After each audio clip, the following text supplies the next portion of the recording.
Et si le moment où vous vous êtes noyé n'était pas la fin, mais le début de quelque chose de bien plus grand? Cathy était une mère ordinaire du Texas, menant une vie tranquille jusqu'à ce qu'une inondation historique lui emporte tout, sa maison, son souffle, son cœur. Mais la mort n'apporta pas l'obscurité. Au contraire, elle apporta la clarté, une rencontre divine et un message venu d'au-delà, un message qu'elle fut envoyée délivrer. Ce n'est pas seulement une histoire de survie. C'est un aperçu de l'éternité, et cela pourrait bien changer votre façon de voir les choses. Avant de commencer, j'aimerais savoir d'où vous nous regardez aujourd'hui. Laissez votre nom et votre ville dans les commentaires afin que nous puissions vous soutenir, vous et votre famille, dans nos prières pendant ce voyage. Vous n'êtes pas ici par hasard. Je m'appelle Cathy et j'ai 38 ans. Depuis toujours, le Texas est mon chez-moi. La vie n'était ni glamour ni palpitante. Elle était tranquille, ordinaire et remplie de ces petits bonheurs que la plupart des gens négligent.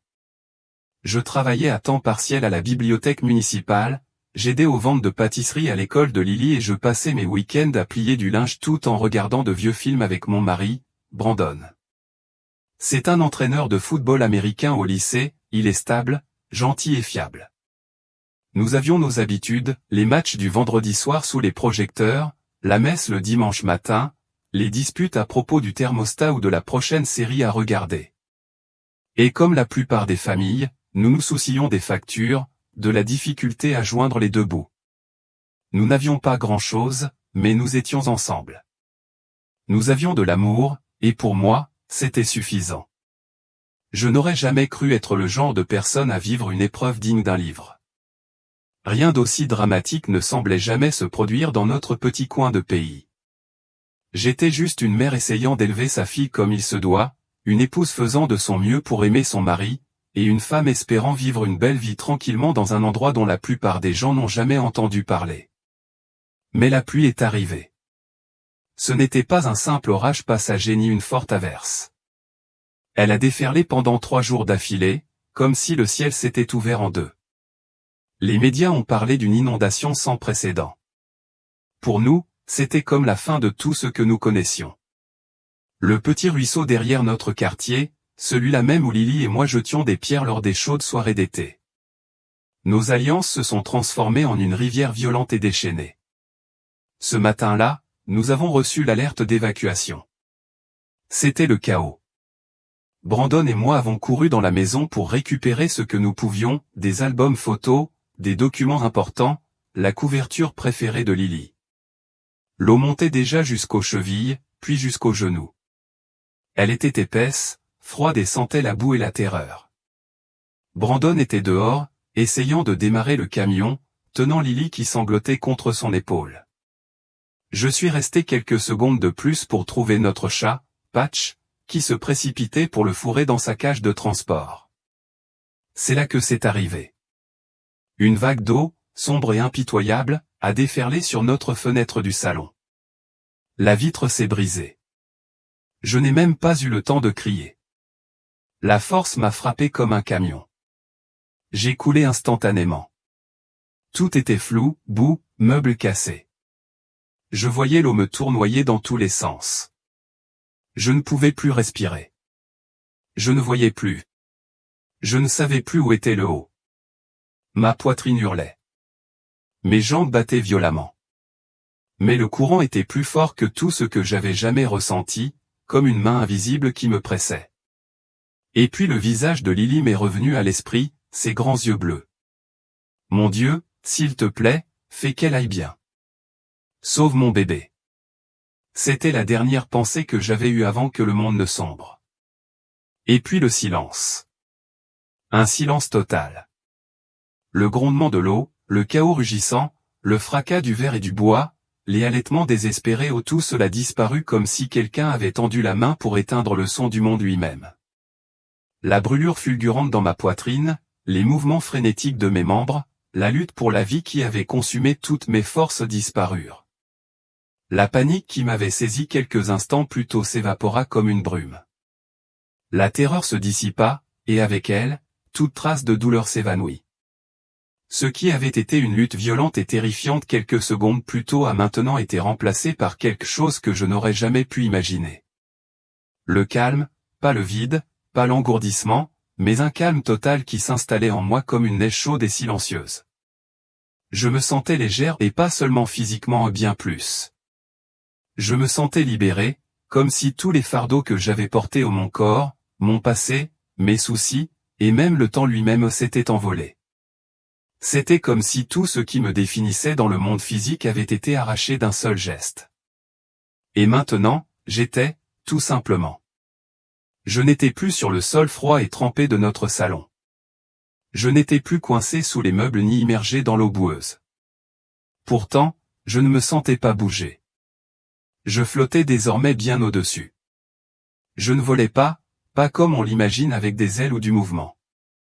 J'étais juste là, doucement suspendu dans l'air, en apesanteur, détaché. Et en dessous de moi, j'ai vu les décombres. J'ai vu mon corps. Il était là, immobile dans l'eau montante, pâle et sans vie comme une poupée abandonnée. Cette vue aurait dû me bouleverser, mais ce ne fut pas le cas. Je n'éprouvais ni peur ni horreur.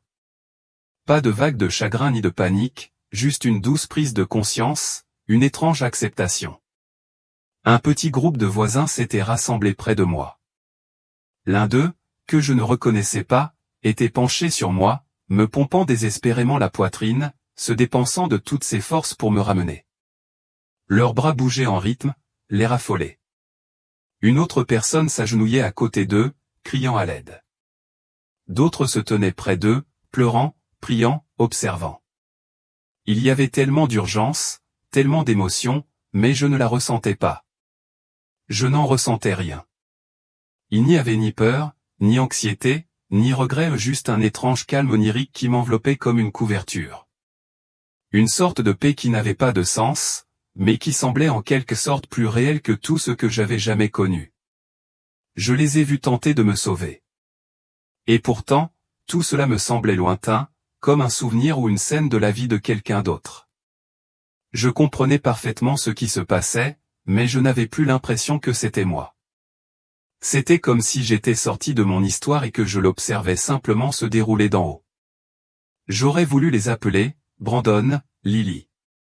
Je voulais leur dire que j'allais bien, que j'étais toujours là, que je pouvais les voir, que je les aimais.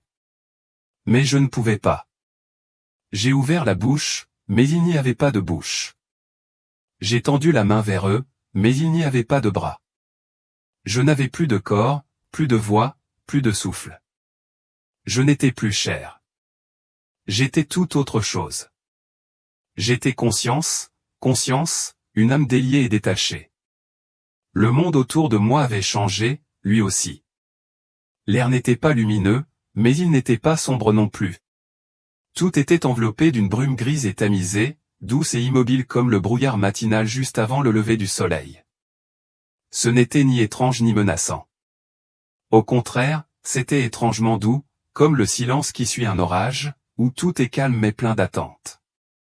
C'était une sorte de silence sacré, pas vide, mais plein de quelque chose que je ne pouvais pas encore nommer. Et puis j'ai remarqué les autres lumières.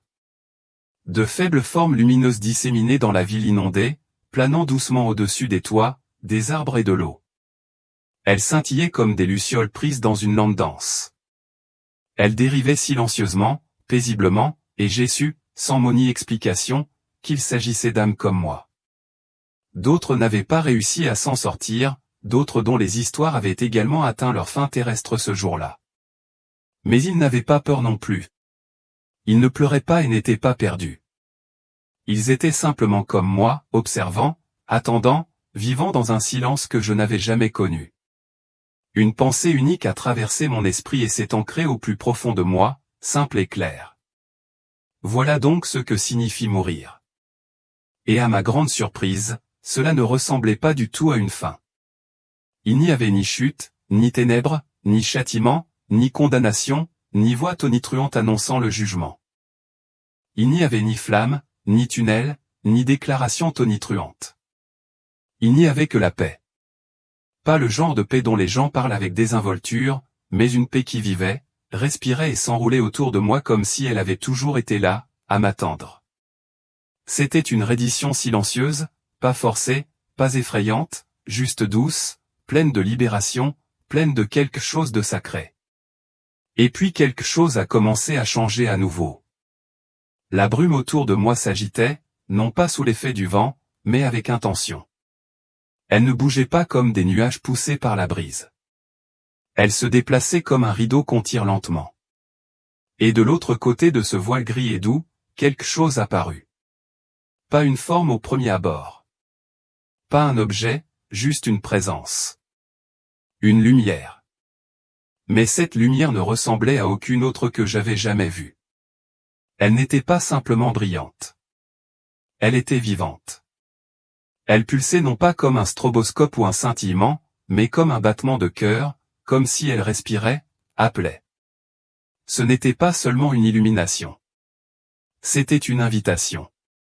Elle m'a touché. Ou peut-être que j'étais attiré par elle.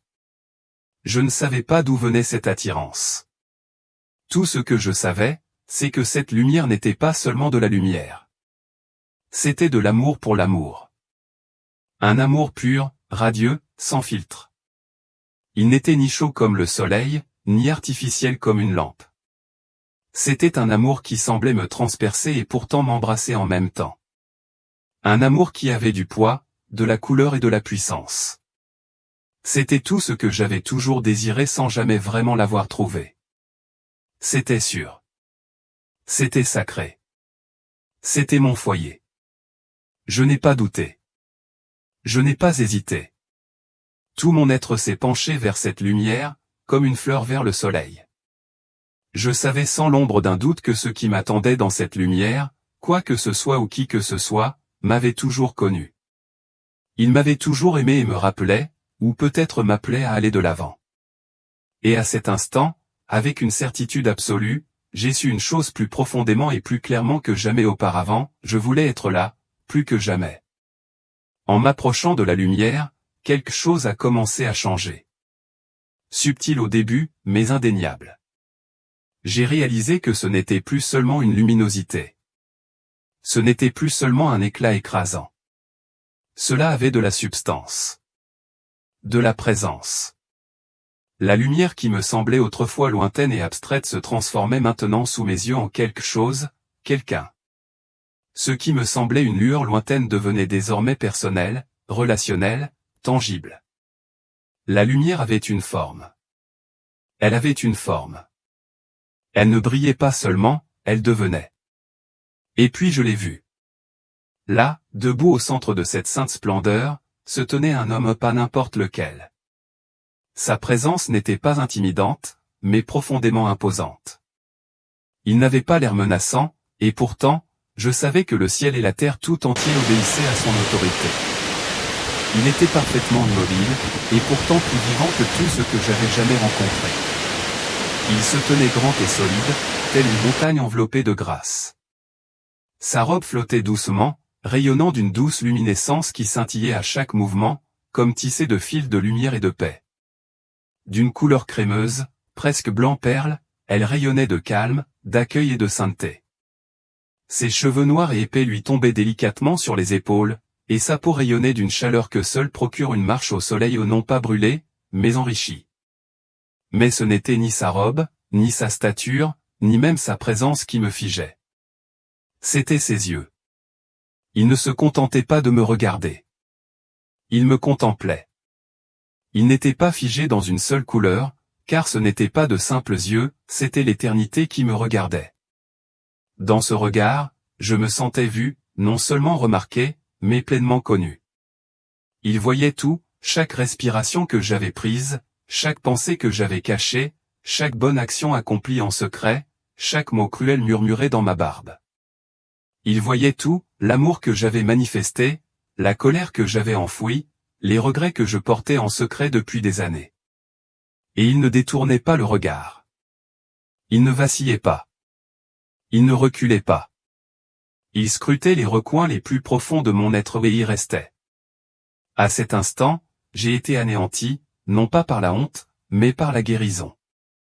C'était comme si son regard pénétrait chaque recoin de mon être et murmurait, « Tu es toujours à moi. Je n'avais besoin de personne pour me dire qui il était.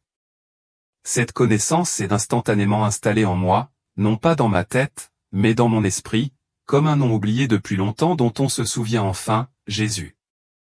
Quand il parlait, ce n'était pas une voix portée dans l'air. Ce n'était pas une vibration dans mes oreilles. C'était un son qui jaillissait de l'intérieur, comme une mélodie inscrite au plus profond de moi-même. Il résonnait en moi, chaud et puissant, comme 1000 violons fredonnant le langage de mon âme. Katian, dit-il. Et la façon dont il prononçait mon nom, ce n'était pas seulement une sonorité. C'était une identité. C'était un but. C'était un sentiment d'appartenance. C'était comme si on me rappelait à la maison. Les larmes me montèrent aux yeux. Même si je n'avais plus Dieu pour pleurer, le son de mon nom, prononcé par celui qui m'avait créé, me bouleversa complètement. Bienvenue. Que la paix soit avec vous. Je ne pouvais pas répondre. Je n'essayais même pas. Les mots n'étaient plus nécessaires. Je restais là, suspendu sous le poids de sa présence. Plus rien n'avait d'importance. Tous les soucis, les responsabilités et les distractions de la vie, prêts immobiliers, factures médicales, conversations tendues, réparation de voitures, tout cela s'est effondré comme des cendres emportées par le vent. Rien de tout cela n'avait de sens ici. La seule chose qui existait à cet instant, c'était lui, son amour, sa proximité, sa paix profonde et totale. Il sourit, et la lumière autour de lui s'intensifia non pas en éclat, mais en intimité.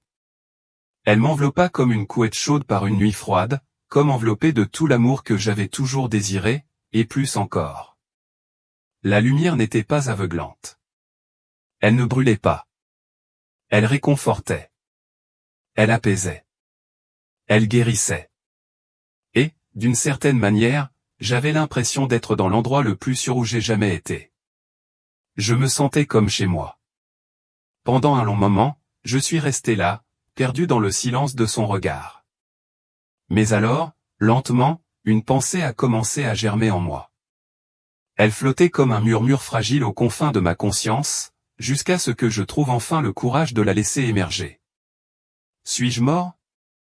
Il ne s'arrêta pas. Sa réponse fut douce, mais sans hésitation. Votre vie sur terre est terminée, dit-il, et ses paroles n'avaient aucune finalité, seulement la vérité, mais vous êtes plus vivant maintenant que vous ne l'avez jamais été. Et j'ai su que c'était vrai. Il m'a tendu la main non pas comme un geste humain, mais quelque chose de plus profond, de spirituel. C'était comme s'il cherchait l'essence même de qui j'étais. Je n'avais plus de corps physique, mais j'ai puisé ce qui restait de moi, mon âme, mon être. Et à cet instant, lorsque nous avons fusionné, la brume qui enveloppait tout a commencé à se dissiper. Le voile s'est levé. La barrière entre le terrestre et l'éternel s'est dissipée. Et alors, nous avons avancé ensemble vers quelque chose de plus profond. Ce n'était pas le paradis que j'avais toujours imaginé enfant. Il n'y avait pas de porte dorée, pas de nuages flottants, pas de harpe ni de halo, mais c'était plus réel que tout ce que j'avais jamais vu. Ce n'était pas un fantasme. C'était la clarté. C'était absolu.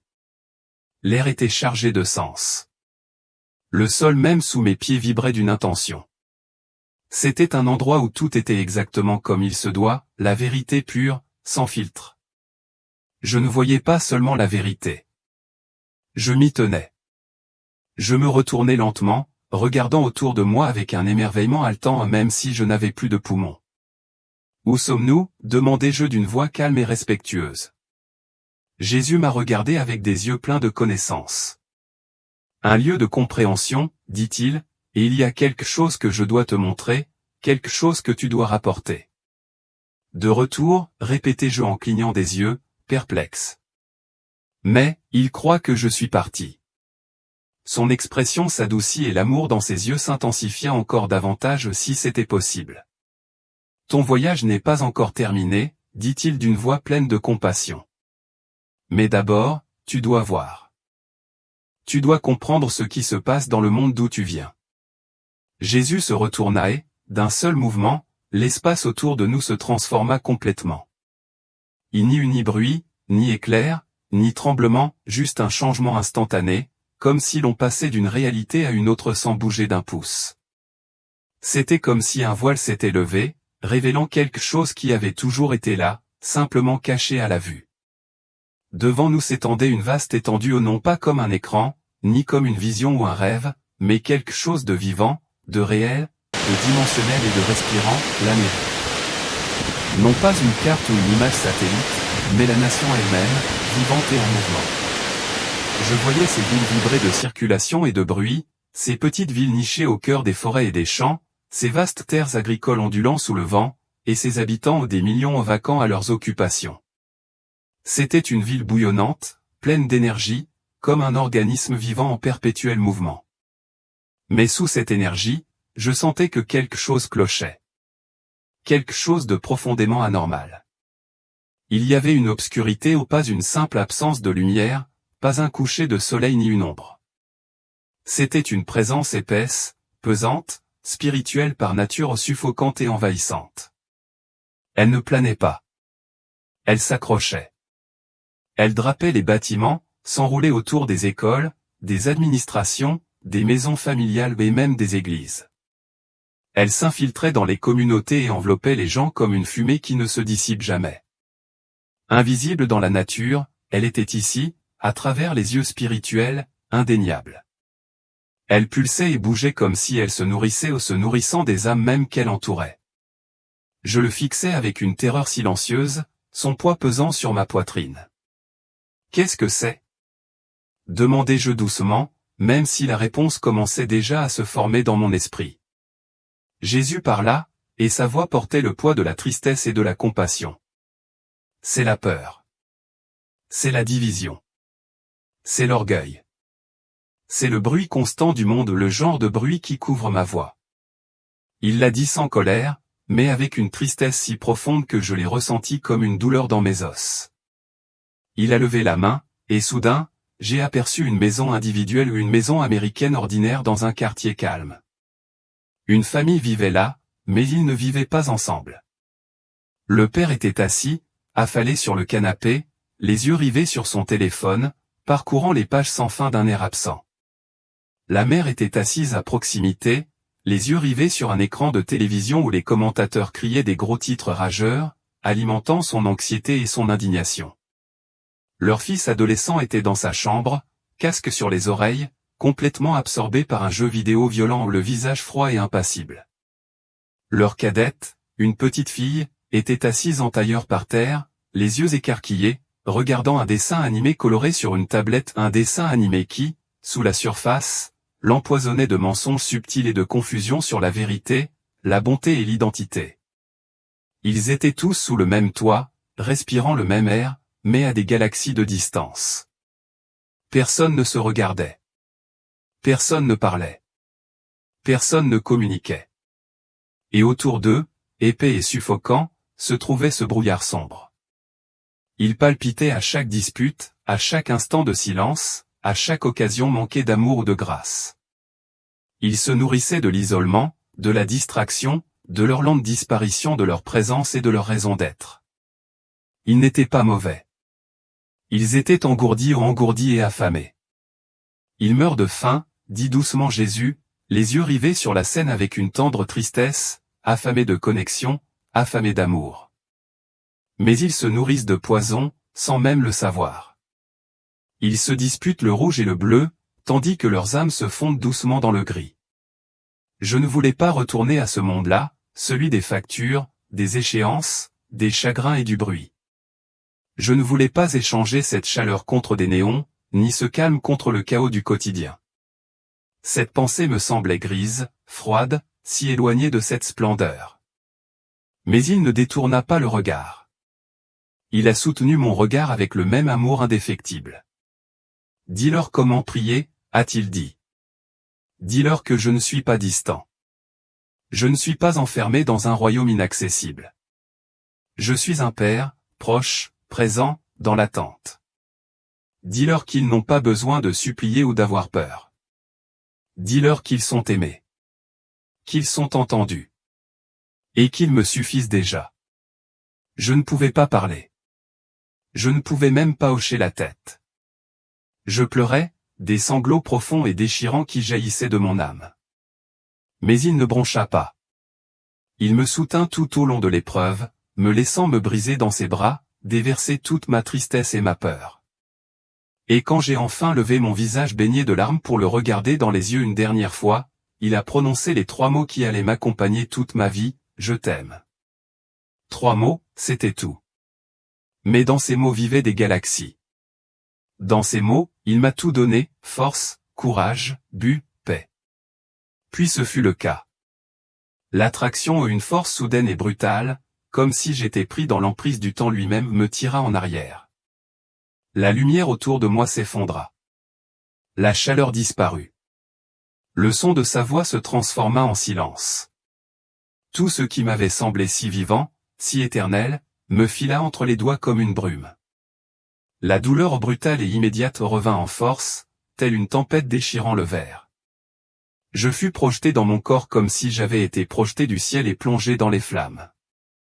Un instant, j'étais enveloppé d'un silence parfait, enveloppé d'une chaleur divine, entouré d'une lumière qui ressemblait à l'amour même. Puis, sans prévenir, j'en fus arraché. L'agonie me transperça. Une décharge électrique fulgurante me transperça le crâne comme s'il allait se fendre en deux. Ma poitrine se convulsa, mes poumons se bloquèrent, puis vint le souffle court, un souffle sec et désespéré, rauque et rauque, comme une noyade. Mes sens furent assaillis d'un seul coup. Des néons violents me brûlèrent les yeux. La paix de l'éternité céda la place au chaos froid et stérile d'une chambre d'hôpital. Les alarmes retentissaient, les moniteurs hurlaient, les pas martelaient le sol, les voix se chevauchaient dans une urgence frénétique. Lisa, Lisa, reste avec nous. Tu m'entends? Serre-moi la main, serre-la si tu m'entends. Je ne pouvais pas parler. Ma gorge était brûlante et sèche, comme poncée de l'intérieur. Chaque respiration me raclait. Des tubes pénétraient dans mon nez et ma gorge. J'avais la bouche sèche. Quelque chose tirait sur mon bras, une aiguille de perfusion tirant sur ma peau douloureuse. La douleur hurlait de tous côtés. Ma tête me lançait comme si elle était remplie de verre brisé. Ma poitrine me faisait mal à chaque inspiration. Même ma peau me piquait, comme si je m'éveillais trop tôt. Des formes floues planaient au-dessus de moi, des silhouettes en tenue d'hôpital, des voix aboyaient des ordres, les yeux écarquillés d'incrédulité. Une infirmière pleurait. Une autre me serrait le poignet, vérifiant mon pouls comme si elle n'arrivait pas à y croire.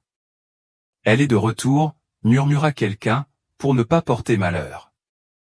Elle est vraiment de retour. Je clignai lentement des yeux, mes paupières étaient dures comme du plomb. Le monde se brouillait et se déformait.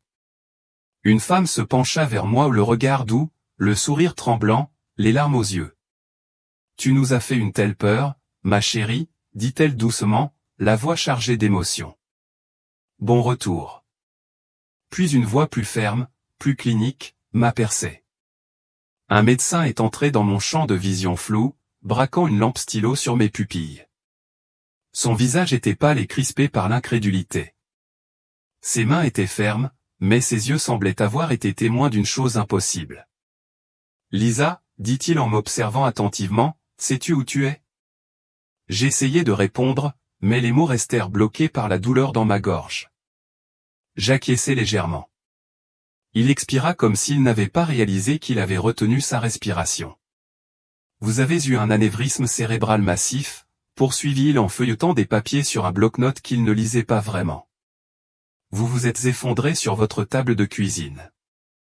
Les ambulanciers ont dit que vous n'aviez plus de pouls depuis au moins 12 minutes avant de commencer la réanimation cardio-pulmonaire.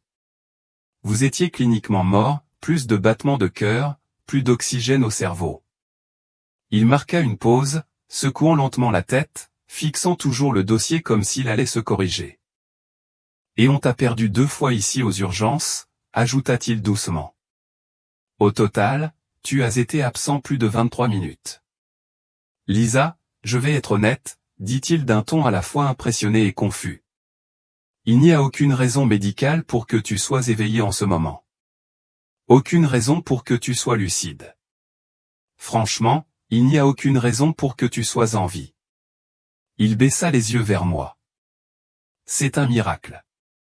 Au plus profond de moi-même, au plus profondément que mes os, je savais qu'il avait raison. Mais même lorsqu'il prononça ce mot, quelque chose en moi résistait. Miracle me semblait bien trop petit pour ce que je venais de vivre. Ce n'était pas seulement une frôlant la mort ou un heureux réveil. J'étais passé par là. Je m'étais tenu dans les bras de celui qui crée la vie à partir de rien. J'avais cheminé dans un amour sans limite, sans condition, sans fin. J'avais regardé le visage de Jésus, je l'avais entendu prononcer mon nom, j'avais senti ses mains toucher mon âme et maintenant, il était parti. La douleur m'a frappé comme une vague non pas de peur ni de choc, mais de chagrin. Un chagrin si profond, si insupportable. Quelque chose m'avait été arraché, quelque chose dont j'ignorais que je ne pouvais me passer jusqu'à ce que j'y sois obligé. La perte de lui, de la lumière, de l'étreinte, de la paix parfaite était plus douloureuse que les aiguilles, les compressions thoraciques, et même la brûlure dans mon cerveau. J'ai légèrement tourné la tête, des larmes ont coulé sur l'oreiller rigide de l'hôpital et j'ai pleuré. Je n'ai pas pleuré par peur. J'ai pleuré parce que je me souvenais de ce que c'était que d'être à la maison, je me souvenais de ce que c'était que d'être vu avec un amour parfait. Je me souvenais de sa voix, de ses yeux, de la chaleur de sa présence. Et il me manquait. Jésus me manquait. Entouré de gens, mon pour établi, les machines scrutant ma survie, je ne m'étais jamais senti aussi vide qu'à ce moment de séparation d'avec lui. Mon rétablissement a laissé tout le monde stupéfait. Médecins, infirmières, neurologues, tous affichaient une expression perplexe. On ne sait pas comment c'est possible, disait-il. Ils ont passé tous les scanners, IRM, examens neurologiques à la recherche des lésions qui auraient dû être présentes. J'étais sans pouls depuis plus de 23 minutes. Médicalement, je n'aurais pas dû revenir. Et si je l'avais fait, je n'aurais pas dû être cohérent. Pourtant, les scanners étaient normaux. Pas de gonflement, pas de manque d'oxygène, pas de déficit. C'était contre toute attente. En quelques jours, j'étais assise dans mon lit, je parlais au personnel, je riais même aux blagues ringardes des infirmières. Tout le monde parlait d'un miracle et c'en était un. Mais pas seulement parce que j'étais en vie. Le miracle le plus profond s'est produit là où aucune machine ne pouvait le mesurer, dans mon esprit. Quelque chose de fondamental a changé en moi. Je n'étais pas seulement en vie. J'étais transformé. Il y avait un calme nouveau en moi, une clarté que je n'avais jamais connue. C'était comme si on m'avait donné de nouveaux yeux non seulement pour voir le monde, mais aussi pour me voir moi-même, pour voir Dieu et pour voir la prière elle-même. Dès qu'ils ont amené Josh dans ma chambre, la boucle a été bouclée. Il a jeté un coup d'œil discret, son petit visage pâle, les yeux écarquillés d'incertitude comme s'il voulait croire ce qu'il voyait mais n'osait pas s'y fier. Quand son regard a croisé le mien et qu'il a vu que j'étais réveillé, tout son corps s'est figé. J'ai souri faiblement et j'ai tendu la main et c'était tout ce dont il avait besoin. Il s'est jeté dans mes bras et s'est accroché à moi comme s'il ne me lâcherait jamais. J'enfouis mon visage dans ses cheveux et le respirai. Ce parfum chaud, familier, irremplaçable était tout ce dont j'avais besoin. J'étais exactement là où je devais être. Je suis là, bébé, murmurai-je à travers mes larmes. Maman est là. À cet instant, j'ai compris pourquoi j'étais revenu. Il était ma raison d'être. Il était ma mission. Et pas seulement lui, mais tous ceux qui auront un jour besoin d'entendre ce que j'ai appris de l'autre côté. De l'extérieur, ma vie semble avoir beaucoup changé. Je suis toujours dans la même maison, je traverse la même cuisine où tout a commencé. J'enseigne toujours au CE2, je fais des tests d'orthographe, j'aide les petites mains à bien tenir leur crayon. Ma routine n'a pas beaucoup changé. Mais à l'intérieur, tout est différent. La tension constante qui bourdonnait autrefois sous chaque pensée ou la peur silencieuse qui me suivait de l'épicerie à la salle de classe jusqu'au bord de mon lit a disparu maintenant. Il y avait du bruit, des cris, des bips, des pas précipités. La douleur m'envahit, vive et désorientante, et le chaos était accablant, comme si j'étais tombé du ciel et que j'avais atterri en catastrophe au milieu d'un champ de bataille. À travers cette dissonance, j'entendais des voix pressantes, fortes, frénétiques. Elle est de retour. Elle respire. On a un pouls. Les gens bougeaient rapidement autour de moi, leur énergie débordante mais concentrée. Mes paupières battaient sous la lumière crue du plafond. Tout était trop. Ma vision était floue. Mes oreilles bourdonnaient. Je ne voyais que les ombres des gens penchés sur moi, le visage masqué, les yeux écarquillés derrière des lunettes embuées. Des mains agrippaient des tubes en plastique et des fils reliés à des machines que je ne reconnaissais pas. On retirait un de ces tubes épais, froid et profondément invasif de ma gorge, raclant les tissus à vif. J'ai halté, incapable de contenir mes réflexes. La douleur était vive, presque violente, mais c'était le prix à payer pour revenir. Une voix perça le vacarme, claire, autoritaire, essayant de me calmer. « Maman, tu m'entends ? Comment t'appelles-tu » La question me semblait étrangement surréaliste, comme si on me demandait de me souvenir d'une vie antérieure. Ma gorge était en feu, chaque souffle la raclant comme du papier de verre. J'essayais de parler, mais je ne parvins qu'à murmurer, rauque et rauque. Cathy, croc à ses jeux, à peine audible. J'ai lentement pris conscience de l'endroit où je me trouvais, un lit de camp, entouré d'un vacarme tendu et d'une odeur d'antiseptique. Plus tard, j'apprendrai que j'étais dans un abri d'urgence improvisé installé dans le gymnase du lycée local. La pièce était pleine de monde, certains emmitouflés dans des couvertures thermiques. Certains toussaient, d'autres tremblaient. Tous semblaient avoir survécu à une catastrophe qu'ils ne parvenaient pas encore à expliquer.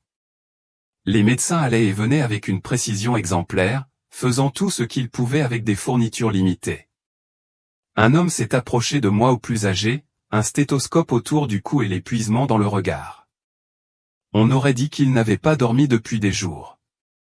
Il s'est penché, son expression oscillant entre incrédulité et révérence. « Cathy, dit-il lentement, comme pour vérifier si prononcer mon nom à voix haute rendrait la chose plus réelle. Tu as été retrouvée par une équipe de secours. Pas de battement de cœur, pas de respiration. On a travaillé sur toi pendant plus de 20 minutes. On allait te dire l'heure. » Il marqua une pause, secouant la tête, la voix s'éteignant comme s'il n'arrivait pas à croire ce qu'il venait de dire. « Je suis médecin depuis 30 ans. Je n'ai jamais rien vu de tel. C'est un miracle. » Et puis j'ai pleuré, non pas de douleur, ni de peur, mais de quelque chose de plus profond, un chagrin si profond qu'il n'avait aucun sens pour personne autour de moi. Un chagrin qui venait d'être serré dans les bras de Jésus, d'être resté dans une paix et une vérité parfaite, pour être replongé dans un monde déchiré par le bruit et la confusion. Le contraste était presque insupportable. Il m'a manqué dès que j'ai ouvert les yeux. Sa chaleur, son calme, son amour immense m'ont manqué. Ma poitrine me faisait mal, non seulement à cause de la réanimation cardio-pulmonaire ou de l'eau boueuse qui persistait encore dans mes poumons, mais aussi à cause de la blessure spirituelle d'avoir été arraché à l'éternel et ramené au temporaire. Ils ont retrouvé Brandon et Lily quelques heures plus tard, ils avaient atterri dans un autre refuge à l'autre bout de la ville. Quand ils me les ont amenés, je n'ai même pas eu besoin de dire un mot. Brandon m'a vu et ses genoux ont cédé. Il s'est effondré juste à côté du lit et m'a serré la main comme si je risquais de disparaître à nouveau. Des larmes ont coulé sur son visage tandis qu'il enfouissait sa tête dans nos mains jointes. Puis Lily grimpa sur le lit, sa petite silhouette serrée contre la mienne, ses bras serrant mon cou fermement. « Maman, » murmura-t-elle d'une voix tremblante de soulagement, « je croyais que tu étais vraiment partie. » Je la serrai dans mes bras. Je le serrai dans mes bras.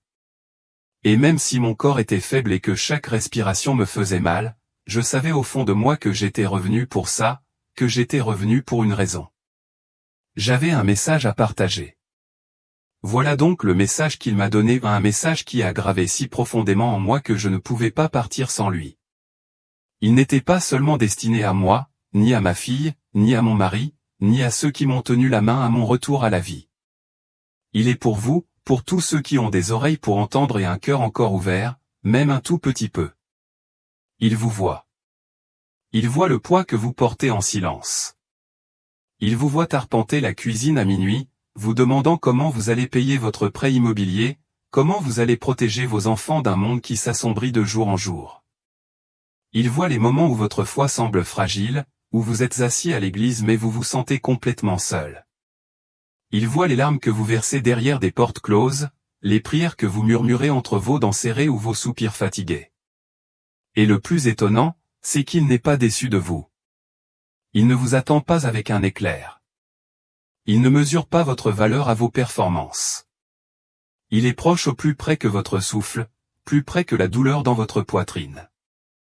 Il est un père aimant, patient et infatigable dans sa quête de votre cœur. Il vous a appelé de manière que vous n'avez peut-être même pas remarqué, dans la douce traction pendant une chanson douce, dans le désir que vous ressentez lorsque vous voyez quelqu'un prier, dans la douleur qui vous dit que ce monde n'est pas tout ce qu'il y a. Oui, le monde sera secoué. Je l'ai vu, et c'est déjà le début des secousses dans les systèmes, dans les gouvernements, dans les cœurs. Des tempêtes se préparent, non seulement dans le ciel, mais aussi dans les structures auxquelles nous avons trop longtemps fait confiance. Notre confort sera mis à mal. Nos distractions seront anéanties. Pour beaucoup, ce sera la fin. Mais ce n'est pas la fin. C'est la miséricorde. C'est la miséricorde d'un Dieu qui nous aime trop pour nous laisser dormir malgré le feu. Il détruit ce qui ne peut tenir afin que ce qui peut demeurer ou ce qui est éternel puisse enfin prendre racine en nous. Et si vous vous demandez si votre voix compte dans tout cela, si vos prières comptent, la première chose à vous dire est, elle compte. J'ai vu ce qui se passe quand le murmure d'un enfant atteint le ciel. J'ai vu les ténèbres trembler. J'ai vu les anges bouger. J'ai vu la lumière percer des ombres qui persistaient depuis des années. Vos prières ne sont pas faibles. Elles ne passent pas inaperçues. Elles ne rebondissent pas au plafond. Elles font trembler les portes de l'enfer. Alors je vous le demande, ralentissez. Coupez le bruit. Posez votre téléphone. Éloignez-vous du chaos et écoutez simplement.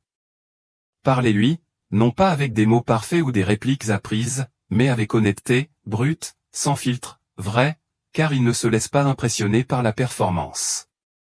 Il est attiré par la sincérité.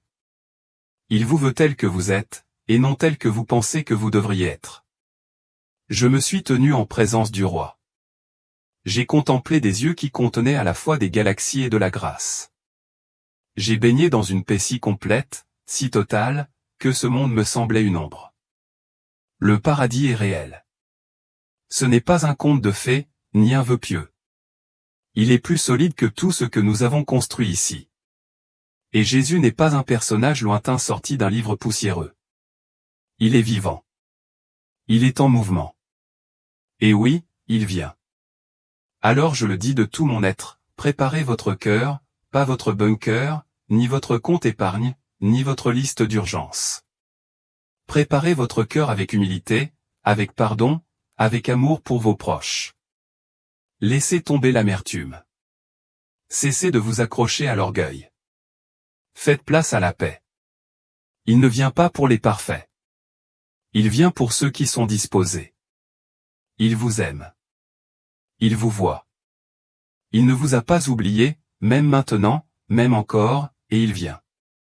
Si cette histoire a touché votre cœur, ne l'ignorez pas.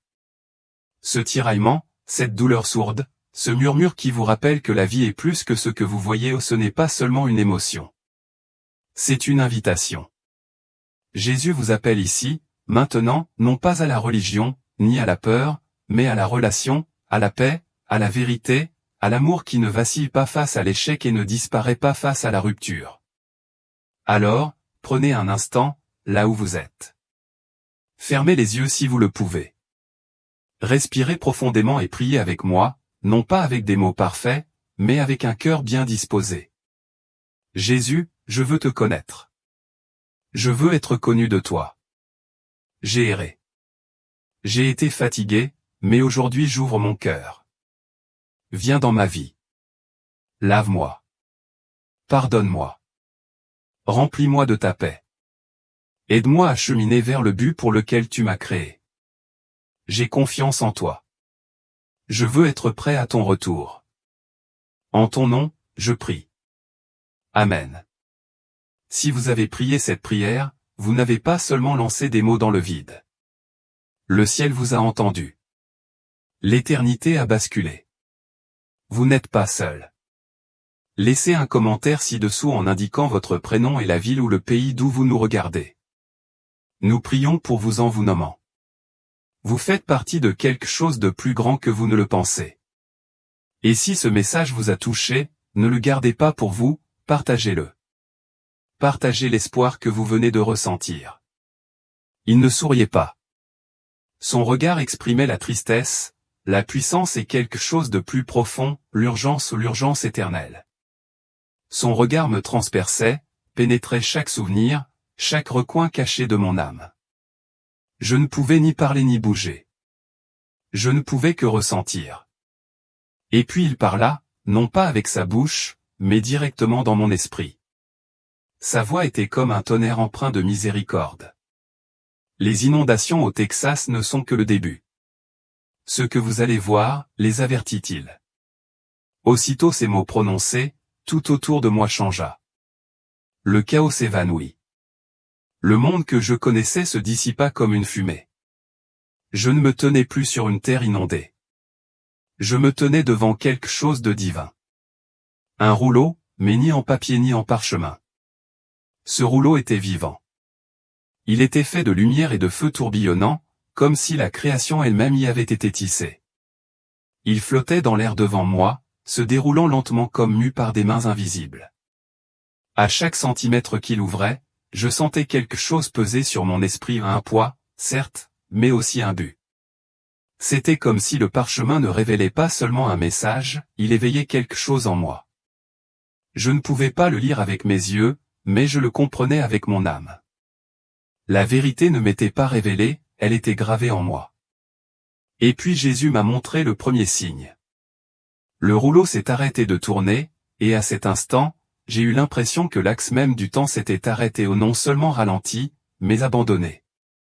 Chaque mouvement, chaque vibration dans l'air, chaque écho de mouvement ou de souvenir s'est figé en un instant. Je ne savais pas si j'étais debout sur quelque chose ou suspendu dans l'espace.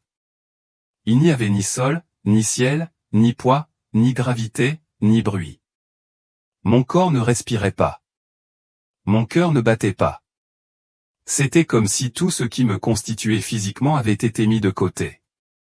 Je n'étais pas retenu par l'atmosphère, mais par quelque chose d'intemporel, comme la main de Dieu lui-même me berçant dans le silence de l'éternité. L'espace autour de moi me semblait vaste, infini, mais pas vide. Il était empreint de révérence, comme si j'avais franchi les limites de la création pour pénétrer dans un royaume où les anges ne parlent pas, se contentent de s'incliner. Un lieu où le jugement ne commence ni par le feu ni par le bruit, mais par le silence, un silence sacré et terrifiant. Et là, au centre de ce royaume suspendu, flottait le parchemin. Il palpitait doucement, non pas par la flamme ni par l'éclat, mais par quelque chose de plus sacré ou non pas par l'autorité humaine, mais par le divin. Il brillait d'une douce lumière dorée, comme animé d'une impatience fulgurante. Mais il n'y avait aucun mot écrit dessus.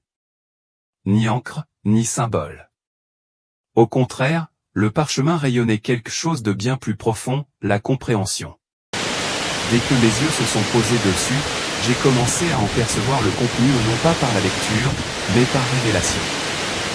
Des pensées qui n'étaient pas les miennes.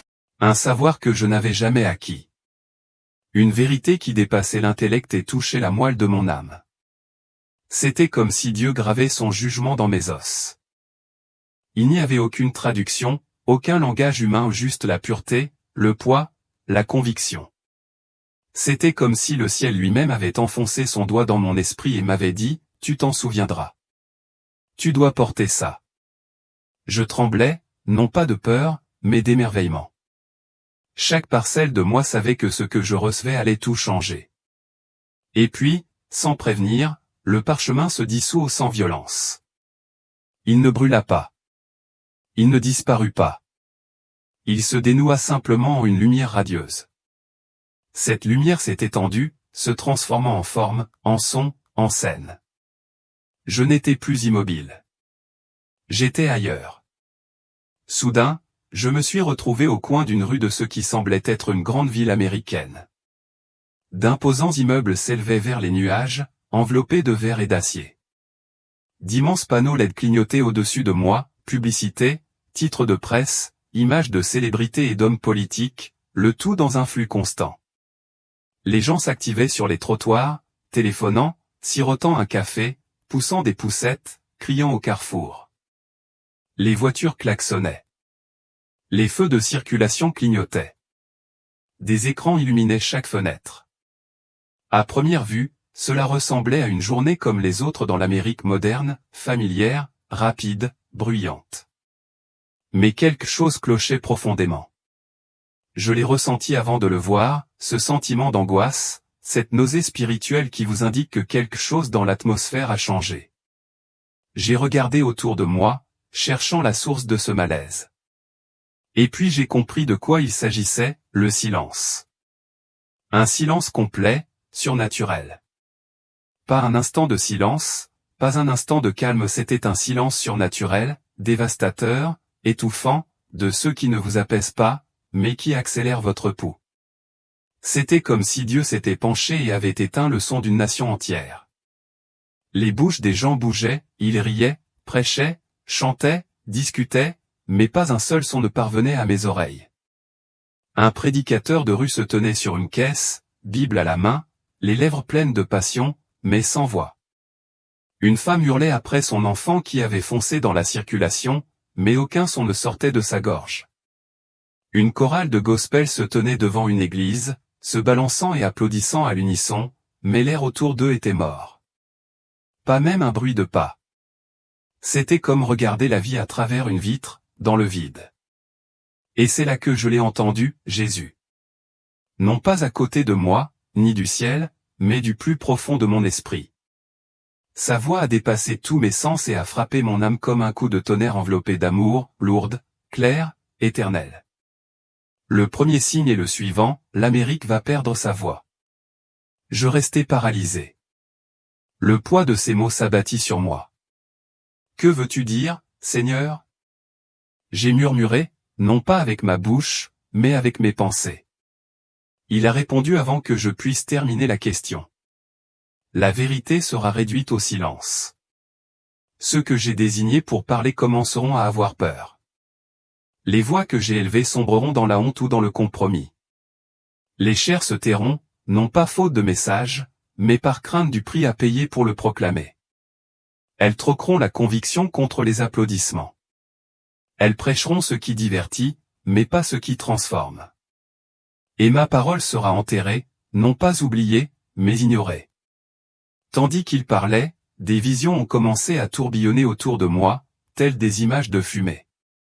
J'ai vu un pasteur célèbre être emmené hors de la scène, menotté au son crime, proclamer la vérité biblique, ni la haine, ni la violence, juste la vérité. J'ai vu une chaîne YouTube chrétienne entière disparaître en quelques secondes, des milliers de sermons, de témoignages, d'enseignements disparus d'un simple clic. Puis j'ai vu un jeune leader de louange trembler dans un studio faiblement éclairé. Il avait écrit une chanson qui exaltait le nom de Jésus au pur, honnête, saint, mais sa maison de disques refusait de la publier. Ses amis l'ont abandonné. Les églises lui ont dit que c'était trop intense, trop démodé. Il essaya encore et encore, mais plus il élevait le nom du Christ, plus il rencontrait d'opposition, et le silence devenait toujours plus fort. Puis j'ai regardé les églises, certaines petites, d'autres de la taille d'un stade, et j'ai vu ce qui avait pris le dessus, le marketing, les lumières de la scène, les selfies à l'hôtel, les discours inspirants enrobés du vernis TED Talk. Les pasteurs expliquaient aux gens comment améliorer leur vie, mais pas comment l'abandonner. La croix était devenue un logo. L'autel une tribune. Et l'Esprit de Dieu était en deuil. Je sentais sa douleur me serrer la poitrine comme une pierre.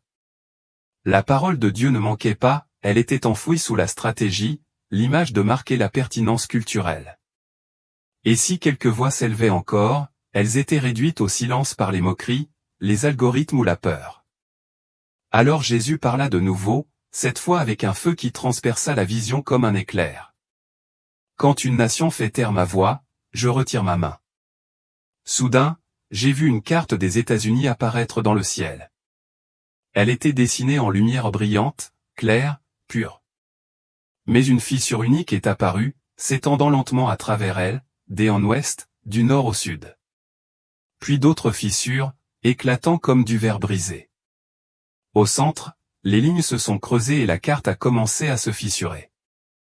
Mais ce qui s'est élevé de la fissure n'était pas du feu. Ce n'était pas de la fumée. C'était le silence, un silence divin, saint, terrifiant, celui qui tombe non pas au début du jugement, mais à la fin de la miséricorde. Celui qui dit, j'ai prévenu. J'ai attendu. J'ai pleuré. Et maintenant, la grâce était retirée. Puis le parchemin réapparut, lentement, délibérément. Il se remit à tourner. À mesure qu'il se déplaçait, quelque chose dans l'atmosphère changea. L'air, autrefois immobile et vigilant, s'épaissit comme un brouillard.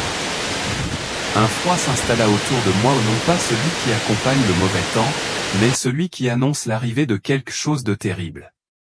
La lumière qui m'avait autrefois enveloppé comme une couverture chaude s'estompa en un gris tamisé. C'était comme si le ciel lui-même avait tamisé les lampes pour préparer mes yeux à la prochaine vision. Je sentis mon cœur s'accélérer, non pas de peur, mais de respect. Je savais que ce qui allait arriver allait me secouer. Et c'est ce qui s'est passé. Soudain, je me suis retrouvé devant ce qui ressemblait à un immense supermarché. Il s'étendait à perte de vue, allée après allée, caisse après caisse. Des néons clignotaient au-dessus de ma tête, mais le bâtiment semblait abandonné. Il n'était pas désert, beaucoup erraient, faisaient les 100 pas, attendaient. Mais ce qui manquait était bien plus terrifiant, il n'y avait rien à manger. Les étagères avaient été vidées, comme si quelque chose avait tout dévoré. Pas une seule boîte de conserve, pas un seul sac de riz, pas même une miette. Les réfrigérateurs étaient débranchés, leurs portes vitrées tachées et vides. Les congélateurs restaient ouverts, ronronnant inutilement. Les gens poussaient des chariots vides, non pas parce qu'ils avaient acheté quelque chose, mais parce qu'ils espéraient encore trouver quelque chose plus loin dans l'allée. Ils se déplaçaient comme des fantômes, lents, les yeux creux, hébétés. Certains murmuraient entre eux. D'autres discutaient à voix basse. Et puis j'ai vu une femme, jeune, épuisée, tenant dans ses bras un bébé qui n'arrêtait pas de pleurer. Elle s'est approchée d'un homme et a tenté de lui échanger ses chaussures contre un biberon de lait maternisé. Il l'a regardée avec pitié, mais a secoué la tête. Il n'avait rien à lui donner. Le poids du désespoir était insupportable. Et pourtant, je savais que ce n'était pas qu'une scène. C'était une prophétie. C'est alors que Jésus reprit la parole. Sa voix, comme un coup de tonnerre, enveloppée de tristesse, transperça le désespoir d'une clarté divine. C'est le deuxième signe, l'approvisionnement va échouer. Chaque mot me frappait comme une cloche sonnant sur une nation mourante. Les systèmes auxquels les hommes faisaient confiance s'effondreront. Les entrepôts qu'ils ont construits s'assécheront. Les mains qui les nourrissaient fermeront, et seuls ceux qui sont enracinés en moi résisteront aux secousses. La vision s'approfondit. C'était comme si j'étais aspiré par une succession de jugements et de conséquences. Je voyais des champs à perte de vue, autrefois verts et luxuriants, maintenant craquelés et secs. Le sol était friable, assoiffé. J'ai vu des agriculteurs impuissants à côté de leurs tracteurs, regardant leurs récoltes pourrir ou se flétrir. J'ai vu des orages soudains s'abattre sur les terres, la foudre et la grêle détruisaient le peu qui avait survécu à la sécheresse. Plus rien n'avait de sens. Il n'y avait plus de saison, seulement le chaos. Dans les villes, j'ai vu des files d'attente s'allonger devant les banques alimentaires, des personnes âgées en fauteuil roulant, des mères avec leurs 3 enfants accrochés à leurs flancs, des pères aux yeux creusés par la faim. Mais les camions censés apporter les vivres n'arrivaient jamais. Les centres de distribution avaient été fermés. Les gouvernements étaient débordés. Les présentateurs des journaux télévisés s'exprimaient avec frénésie, tentant de rassurer le public, mais eux-mêmes tremblaient. La panique s'installait. Puis j'ai vu les lieux cachés et les entrepôts que le public ne voyait jamais. des étagères pleines à craquer, des palettes de nourriture, d'eau, de médicaments et ils étaient gardés non pas par des volontaires, mais par des hommes armés en noir. Ces lieux n'étaient pas destinés au peuple. Ils étaient réservés à l'élite, aux puissants. Pendant que les pauvres mouraient de faim, ces entrepôts secrets accumulaient ce qui aurait pu sauver des milliers de personnes. L'avidité était écœurante. Dans mon esprit, je m'écriais, Seigneur, n'y aura-t-il aucune miséricorde? Mon cœur se brisa pour les mères, les enfants et les personnes âgées abandonnées. J'éprouvais une douleur presque physique. Jésus répondit avec douceur, mais avec une vérité inébranlable. Pour les humbles, il y aura du pain quotidien. Pour les orgueilleux, il y aura la famine. Puis j'ai vu une autre facette, un reste, silencieux, caché, fidèle. De petites églises dans des villages oubliés. Des rassemblements à la lueur des bougies. Des familles agenouillées dans leur salon. Ils n'accumulaient pas, ils partageaient. J'ai vu une femme faire du pain avec ses dernières miettes de farine, et cela a nourri non seulement sa famille, mais tout son quartier. J'ai vu un jardin derrière une petite église dans le désert, fleuri de fruits et de légumes là où rien n'aurait dû pousser. J'ai vu des enfants rire tandis que leurs parents priaient pour une simple marmite de soupe qui ne manquait jamais. Ce n'était pas de la magie. C'était de l'obéissance. C'était de la foi. Le Saint-Esprit a murmuré dans mon âme. Là où mon nom est élevé dans la pureté, ma provision demeurera. J'ai alors compris que le miracle ne résidait pas dans la nourriture, mais dans la disposition du cœur. C'étaient des gens qui craignaient Dieu, qui s'étaient repentis, qui ne s'étaient pas soumis à l'idole de la survie. Et parce qu'ils l'honoraient, ils les soutenaient. Mais l'avertissement restait clair, pour ceux qui se moquaient de Dieu, pour ceux qui accumulaient des trésors sur terre, pour ceux qui ne vivaient que pour le confort et la sécurité, un grand vide s'annonçait, non seulement la fin de pain, mais aussi une fin d'espoir, de direction, de paix. Et ils ne la trouveraient pas dans les systèmes auxquels ils avaient fait confiance. Puis ma vision s'est rétrécie. J'ai vu un calendrier non pas avec des chiffres ou des noms, mais avec des ombres. Chaque mois était cerné de noir, comme enseveli sous le deuil. Au centre du calendrier, brillant en lettres rouges sang, un seul mot figurait. Soudainement. Puis le parchemin revint devant moi. Il scintilla une fois, puis se remit à tourner. Alors qu'il tournait une dernière fois, quelque chose dans la structure même de mon esprit commença à changer. Ce n'était pas seulement l'atmosphère autour de moi, c'était en moi. Ma poitrine se serra. Je n'arrivais pas à reprendre mon souffle. L'air semblait chargé d'une tristesse si profonde, si ancienne, que j'avais l'impression d'assister à de grands funérailles. Mais ce n'était pas le deuil d'un homme, ni même d'une génération. C'était le deuil du ciel pour une nation entière, une nation qui avait oublié qui elle était, plus important encore, à qui elle appartenait. Puis je l'ai vue une montagne, mais pas de pierre. Elle s'élevait au cœur de l'Amérique, dominant ville et côte, un monument grotesque plus haut que tout ce que j'avais jamais vu. Au premier abord, on aurait dit qu'elle était taillée dans la roche noire. Mais en y regardant de plus près, j'ai réalisé qu'elle n'était pas du tout en pierre.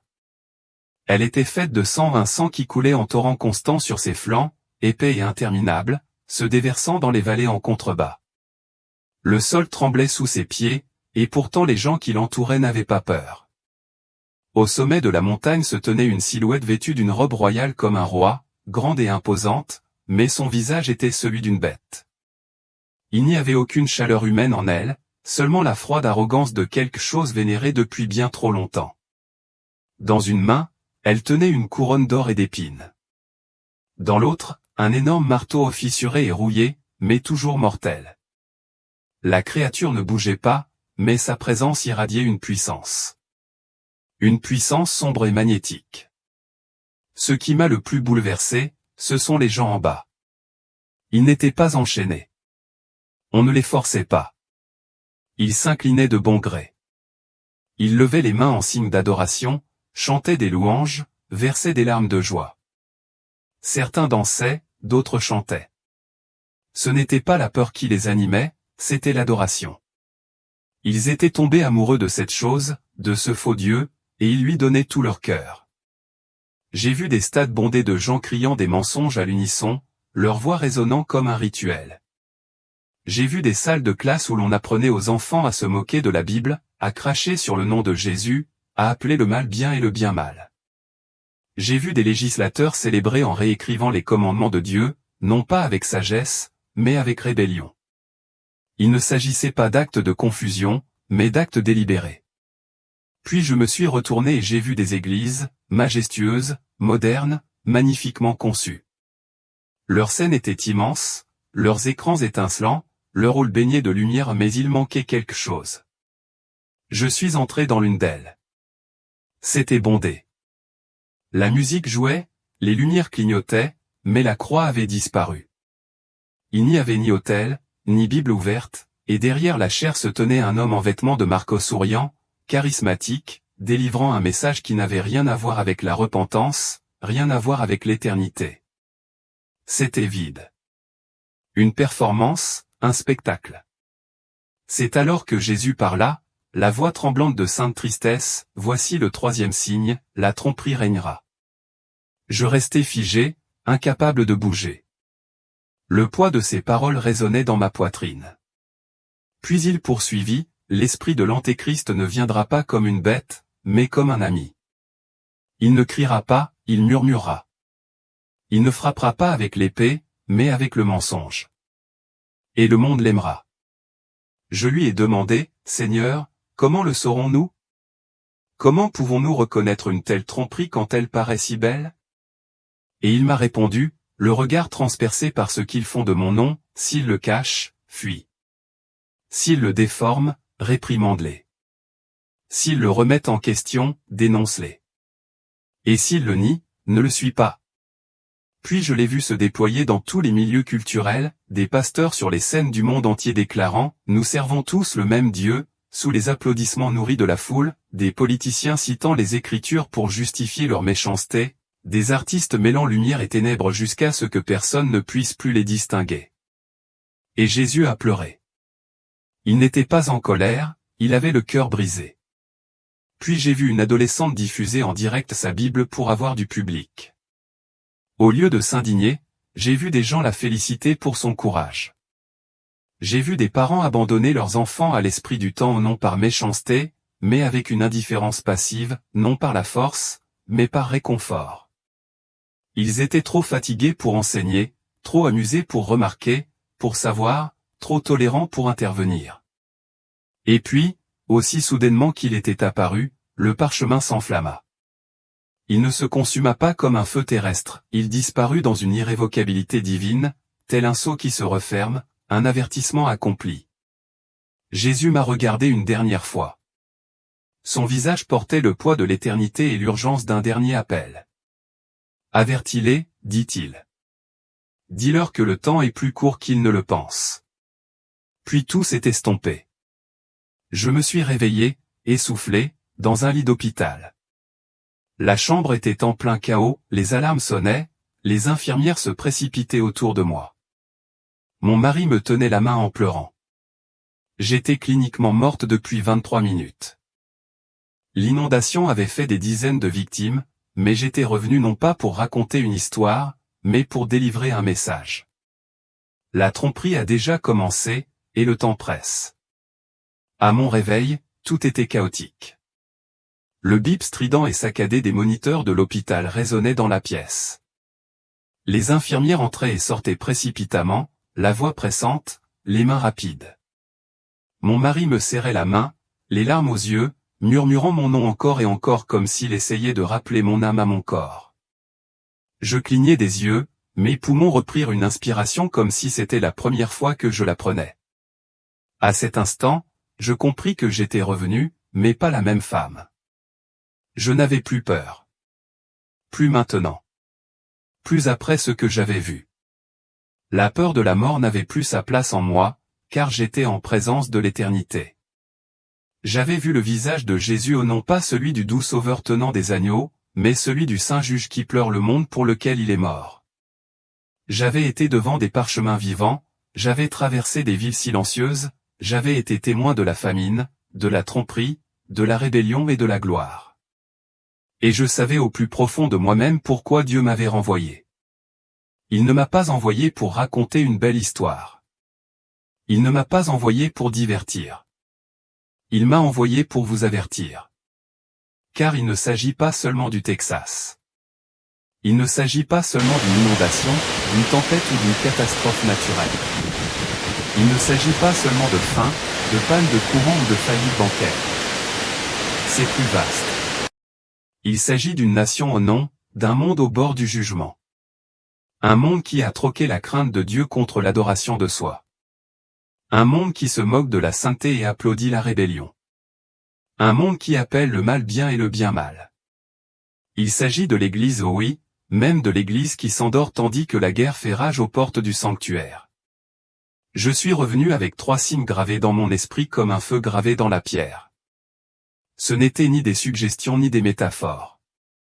Ils étaient clairs, terrifiants et définitifs.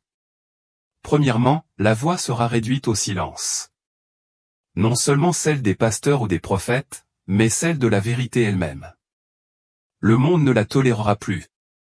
Même au sein de l'Église, ceux qui autrefois parlaient avec audace sombreront dans la peur ou la honte. La parole existera toujours, mais beaucoup choisiront de ne pas l'entendre.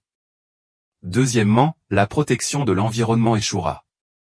Les choses auxquelles nous avons fait confiance, l'argent, les systèmes, les étagères, les écrans, les filets de sécurité numérique s'effondreront.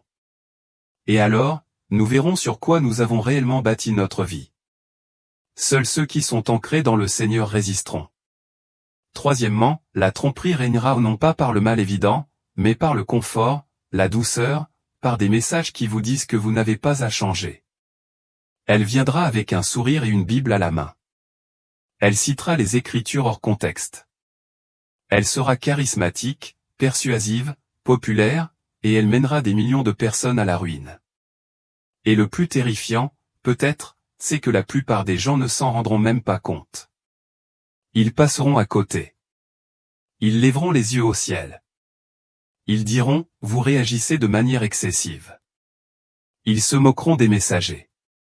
Ils accuseront ceux qui disent la vérité d'être haineux, critiques, trop durs, trop étroits d'esprit. Ils diront, ce n'est pas mon Jésus. Mais je l'ai vu, et il ne souriait pas, il pleurait. Non pas pour lui-même, non pas parce qu'il était impuissant, mais parce que ceux qu'il aimait avaient cessé de l'écouter.